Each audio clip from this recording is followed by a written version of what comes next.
ওয়ালাইকুম আসসালাম ওয়া রাহমাতুল্লাহি ওয়া বারাকাতুহু। ইমাম সাহেব ভালো আছেন? হ্যাঁ, ভালো আছি তো। আপনারা ভালো আছেন? আছি আলহামদুলিল্লাহ। ইমাম সাহেব, ওর সালামাকে ফিরালেন কে? ওর ভালো মন্দ আগে নিলেন কে? আমারটা নিবেন। ওর সেই গীতে অবশ্য আমার কম আছে।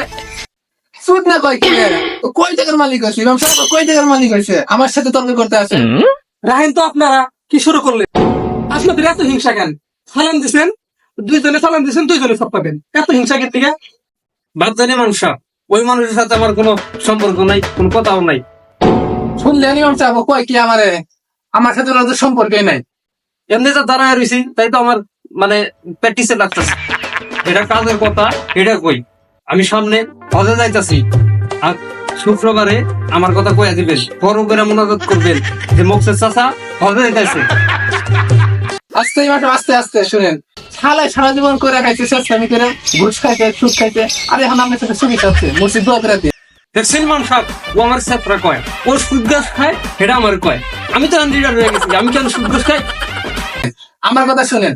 আমি সামনে মাসে কয়দিন পর হজে যাবো, তো আমার যদি ভালো কাজ বড় কাজ দোয়া করে দিয়ে আমি মসজিদের বিরাট করে আয়োজন করতেছি, বুঝছেন? আপনার তো জগাই কমাই দিলাম, গেলাম দাদা। ওই মাম দাঁড়ান হজে যাবো, ওর সাথে কয়দিন পরে একটু ভালো করে খাল দিলে দোয়া করে দিয়ে, বুঝছেন? তার আগে জগা ও যা ইচ্ছে তা করে আমার দিকে আগে করবে, আমার দিকে করবে না, বুঝছেন? আপনার তো আমি চলতেন নেই তো। ওদের জন্য দোয়া করবো, ওদের জন্য দোয়া করে কোনো লাভ আছে? দুটোই তো হারাম খাস, দুটোই তো হারাম খাস। ওদের জন্য দোয়া করে কোনো লাভ নাই, সে হারামটা তো হজম না তো। বাবা তোমার মন খারাপ কেন? আর কোশ না, আমি তো আসলে হজে যাবারই চাই নাই, কিন্তু হুজুরে আমার চাপে ধরছে, কই যে আপনি হজে না গেলে আপনি সম্পদ সব নাকি হারাম হয়ে যাবো। কি বিপদে পড়ে গেছে হজে যাওয়ার নিয়ে। হজে যাবারই মন করে না আমার, জানো সে হজে লিয়ে এত টিয়া লাগে। আমার টিয়া দিয়ে একবার লস হয়ে যাবো না, কি করি কছেন? আব্বা প্রত্যেকবার যাবারই চাও, যাও না। এবার হুজুররা কইছে যাও গা, হুজুররা তো ভালো কথাই কয়। হুজুরে তো ভালো কথাই কয়, হুজুরে কি টিয়া যাবো হয়েছে আমার। হুজুর তো জানে না কত কষ্ট হয়েছে ড্যাডি কামাই করতে, সম্পদ করতে। তোর বাপে বুঝে যে তোর বাপে কত কষ্ট করে কামাই করছে, বুঝছা? যদি কি কথালি হজে যাবো, তোর বাড়িতে যাবার কইতাছে, আমার হুজুরা কইতাছে। ঠিক আছে বাজান, কি আর করার, তোমরা হজে যাবার কইতাছ দামনি। তো বাজান শুনো, ওই যে খুব করা আকাশ আছে না, ও আমার কাছে 50,000 টাকা পায়। টাকাটা তুমি শোধ করে দিও আমি হজে গেলে। আব্বা ঋণ মিনের কথা আমার কাছে কয় না স্যার, তুমি কার কাছে পাও এটা কও। আরে বাবা, আমি মানুষের কাছে পাই না, মানুষ আমার কাছে পায়। যাই হোক, এখন হজে যাবার কইতাছ, হজে যাবো, কি আর করার। তো যদি সম্পদ আছে, হায়াত মুহূর্তে কর নাই, যদি যাই মইরা যাই, তো সম্পদ যেটা আছে সব তো মার হয়ে গেল, বুঝছাও? আর গেদি তুমি কিছু মন খারাপ করে না, তোমার তো বিয়ে হইলে তুমি চলে গেলা, তো বিয়ে হইলে আবার বাইরের বাচ্চা আবার রাত খাবার আবার, তাই এবার তোমার দোয়া করে দিন বড় করে, হজে যাই ভালো করে দোয়া করে দিন। হ্যাঁ, তুমি কিছু মনে করো না, সম্পত্তির ভাগ তোমার লাগবে না, তোমার ভাইয়ের কাছে থাক, একটা মাত্র ভাই, বুঝছাও? মন খারাপ করো না, তোমার বেশি দোয়া করবো না। হ্যাঁ ঠিক আছে বাবারা, তোমরা থাকো, আমি একটু তাহলে মানুষের কাছে মাফ মুক্তি নিয়ে আসি। ওদের না লাগবে যখন সাবে ফালাই দিলে তোমরা, থাকো। একটু এজেন্সিতে ফোন দেই, সেই কি অবস্থা। ইমার্জেন্সি হজে যাওয়ার চাইতেছি, ঝামেলা। ওয়ালাইকুম আসসালাম। ওরে বাপুরে, তোমাকে ফোন দিতে বাপু পাগল হয়ে গেলাম, তা ফোন তোলো না। এত ব্যস্ত থাকো রে বাপু। কথা হইলো যে আমার ওই টাকা পয়সার ব্যাপারটা কি হইলো? হ্যাঁ, টাকা পয়সার ব্যাপারটা কি হইলো বলেন। এই 50,000 বেশি দাম লাগবো, ক্যান্সেল। হজে যাবো না, নো এ মকসেদ চাচা হজে যাবে না। এই 50,000 টাকা তুমি জানো? তুমি আমার কতদিন লাগছে, আমার কামাই করতেছে কতদিন লাগছে তুমি কি জানো? এই 50,000 টাকা কতদিন? 50,000 কি তুমি কম মনে করো? না, আমি হজে যাব না, না হবে না। যত কাগজ পাতি ক্লিয়ার হোক, আমি হজে যাবো না। ফোন কাটো বাবু, সব ক্যান্সেল করে দাও, সব বাতিল। ওই কাগজ পাতির কুল্লি মারি, কাগজ পাতি সিরা ফালাইয়া দাও ডাস্টবিনে। না ঠিক আছে। ওয়ালাইকুম আসসালাম।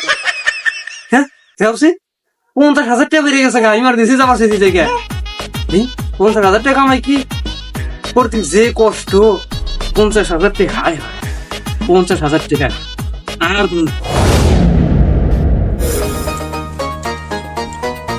কি রে কই যা আরে তুই কোন যাস? সেই কোশ না খেতে গেতাছি মাতাল কাছে নিয়ে তোর না হজে যাওয়ার কথা, তুই এনে কে? হয়তো তো তোর যাওয়ার কথা ছিল, তুই এনে কে? এবার মারছে। আরে হজে যামু, ওই ইমার্জেন্সি হজে যাবার চাইছিলাম, কি হয়েছে? সেই 50,000 বেশি, তার জন্য গেলাম না। আর কোশ না, আমি কি জন্য জানি জানাস? আমি হজে নিয়ত করছি, পোলাপানের কাছে বিদায় নিছি, আত্মীয় বিদায় নিছি, মা কুমার তোমার সব চাইছে। এখন একটু মাথা ঘুরাইলো, আমি ভাবলাম যা যদি মরে যায় গে, তাহলে কি মনে হবো? হয়ে যায় মরে গেলে কি মনে হবো? আমি জানতাম তুই একটা অজুহাত দিয়ে হজে যাবি দে, এটা আমি জানতাম। তোর তো খালি আগলা জারি টেহা বাঁচানো দান্দা। আমি নিয়ে নইলে অসুখে নিয়ে যাই না, তুই কেন নিয়ে গেলি না? সামান্য 50,000 টাকা তুই গেলি না, তোর সম্বন্ধে তো আমি জানি তুই যেন হজ করা হবি না। এই সামান্য কবি না, 50,000 সামান্য কবি না। 50,000 কিন্তু 1,000 টাকা নোট 50টা। এখনো ভালো সময় আছে, ভালো হয়ে যায় এখনো 50,000 টাকা হজে যাস না, এখনো সময় আছে, ভালো হয়ে যা। জানতাম তোর দেখে আমার না হজ কোন দিন করা হবি না। আসসালামু আলাইকুম। কি আপনার দুজন হজে গেছেন, আপনারা এখানে কেন? কোন হজুর যারই নাই, হজের দামও ফ্লাইট হয়ে গেছে গা। ওই সময় এমন মাথা ঘুরান দিল হুজুর, চোখ করলে পড়ে গেলাম গা। আর বোলার হাতটা টেনে পড়তে করলাম। আপনারা তো হজে যাবেন না, আমি শুরুতেই ভাবছি আপনারা হজে যাবেন না। আমার নষ্ট করে চালো 3টা জানি এটা হয়েছে। কইছিলাম ও যাবো না। দুইজনে দেখছি, দুইজনে আপনারা ওই সামান্য 50,000 টাকা নিয়ে যাও নাকি? মসজিদে দোয়ার জন্য আপনারা যখন মারামারি করতে পারেন, আপনারা দুইজনে এলো হজে যাবেন। আপনারা দুইজনে যে বাদ ধরলেন, মনে তো হজ করে উল্টে ফেলাই দিবেন। শেষ পর্যন্ত গেলে হজে তো গেলেন না। আসলে ঝগড়াঝাটি করে না করে মন ফ্রেশ করেন, আল্লাহর জন্য হজ করবেন, তাহলে এলে মনেও শান্তি পাবেন, নিজে ইবাদত করেও শান্তি পাবেন। ইমাম সাহেব, আমরা আমগো ভুল বুঝতে পারছি। হুজুর সামনে বছর আমরা সত্যি হজে যাবো, এবার যাওয়ার হয়েছে, এবার বাদ পার করার যায় কন, কিন্তু আমাদের খাস দিলে দোয়া করেন, সামনে বার আমরা সত্যি হজে যাবো। দোয়া করি আপনাদের মন পরিষ্কার করেন। আমিন। হুজুর চলেন যাই, আমগো বাড়িতে যাই, শরবত খেয়ে এলি। আচ্ছা ধন্যবাদ, অন্য এক সময় যাবো নি এখন। আচ্ছা তাহলে যাই হুজুর। আচ্ছা আচ্ছা ঠিক আছে লাগবে হ্যাঁ? দাওয়াত নেন? না, আচ্ছা যাবো নি। আজকে থেকে আর হিংসা করবো না। ঠিক আছে বন্ধু, ঠিক আছে? ভালো থাক। আমরা ফোন দিয়ে যাই। আসসালামু আলাইকুম। হ্যাঁ, শেষে একটাই কথা, আপনারা হলে হিংসা বাদ দেন। ঠিক ভালো আছে। থাকেন।